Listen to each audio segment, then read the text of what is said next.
रात की खामोशी में जब सब सो रहे होते हैं, तब कुछ सवाल आंखों को नींद नहीं लेने देते। कुछ बेचैनियां शरीर से नहीं, आत्मा से निकलती हैं। और उन्हीं में से एक है, पढ़ाई में मन क्यों नहीं लगता? ये प्रश्न आज की पीढ़ी का सबसे बड़ा सत्य है। एक ऐसा सत्य जिसे ना स्कूल समझता है, ना परिवार, और ना ही ये तेज भागती दुनिया। सब कहते हैं, ध्यान लगाओ, सोशल मीडिया छोड़ो, कंसंट्रेट करो, फोकस करो, लेकिन कोई नहीं पूछता, तुम्हारा मन आखिर भाग क्यों रहा है?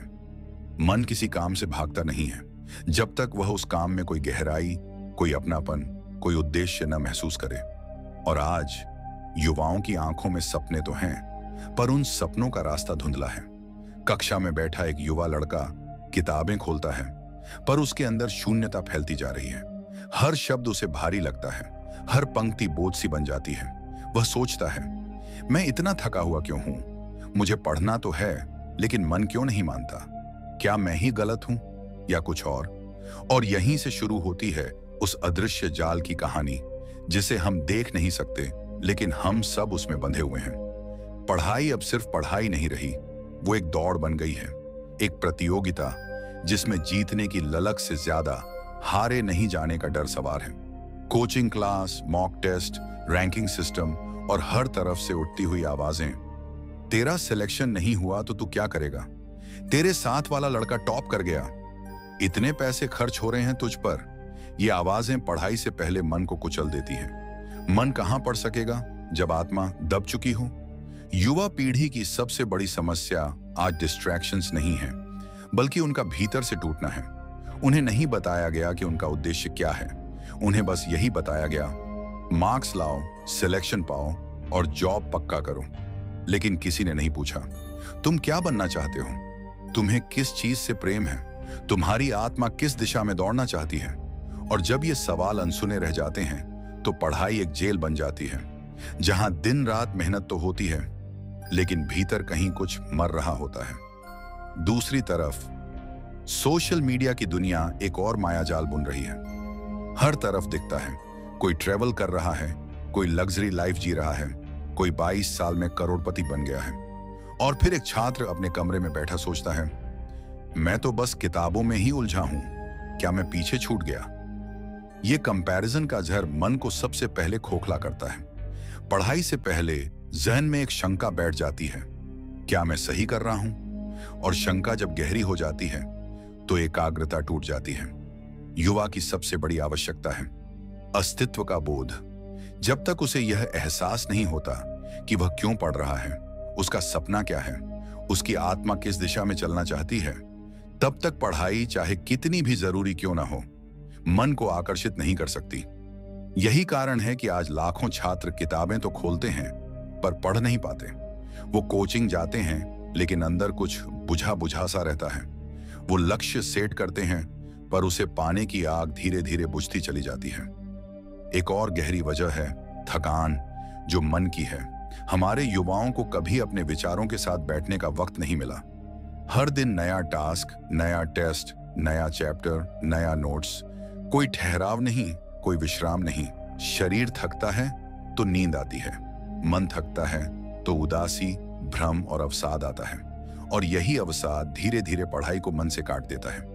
युवक बैठा है किताबों के सामने, पर उसकी आत्मा किसी गहरी गुफा में कैद है। और तब आती है वो चुप्पी, जो कोई देख नहीं पाता। सब ठीक है? हाँ, सब ठीक है, पर अंदर एक तूफान चल रहा है। उस तूफान में जली जा रही हैं इच्छाएं, सपने, आत्मबल और पढ़ने की शक्ति। तो फिर सवाल ये नहीं है कि पढ़ाई में मन क्यों नहीं लग रहा, बल्कि सवाल है, क्या मैं खुद से जुड़ा हूं? क्या मैं वही कर रहा हूं जिससे मेरा दिल जुड़ा है? क्या मेरी आत्मा जागी हुई है, या मैं बस भीड़ के पीछे भाग रहा हूं? समाधान तभी शुरू होता है जब सवाल सच्चे हो जाए। जब युवा खुद से पूछे, मैं कौन हूं? क्या मैं सिर्फ एक रैंक हूं? क्या मेरी काबिलियत सिर्फ परसेंटेज से नापी जा सकती है? और जब ये प्रश्न भीतर उतरते हैं, तब मन धीरे धीरे शांति की ओर लौटता है।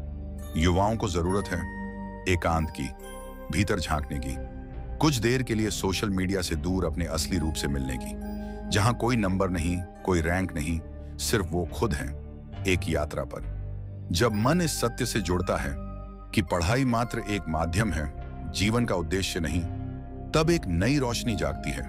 तब पढ़ना बोझ नहीं लगता, बल्कि एक उपयोगी उपकरण बनता है जो अपने सपनों की सीढ़ी बनाता है। पढ़ाई को ठीक करने के लिए सबसे पहले अपने अंदर के मकसद को ठीक करना होगा। जैसे दीपक को जलाने से पहले बाती और तेल तैयार किया जाता है, वैसे ही पढ़ने से पहले मन और आत्मा को संतुलित करना पड़ता है।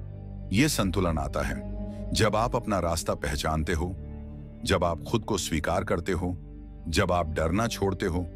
युवाओं को समझना होगा, असफलता कोई पाप नहीं, हर बार ध्यान ना लगना कोई कमजोरी नहीं। ये बस संकेत है कि आपका मन कुछ कहना चाहता है, उसकी सुनो। और जब आप मन की सुनने लगते हो, वह भी आपका साथ देने लगता है। आज का युवा सिर्फ पढ़ना नहीं चाहता, वह समझना चाहता है, वह जीना चाहता है, वह कनेक्ट करना चाहता है। तो आइए, उसे सिर्फ पढ़ मत कहिए, उसे यह पूछिए, क्या तुम खुद से जुड़े हो? और अगर वह हाँ कहता है, तो यकीन मानिए, उसकी पढ़ाई उसके जीवन का अस्त्र बन जाएगी।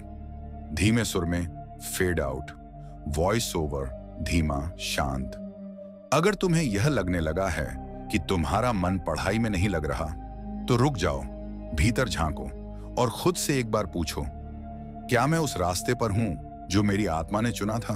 क्योंकि जब उत्तर भीतर से आएगा, तो पढ़ाई एक तपस्या बन जाएगी।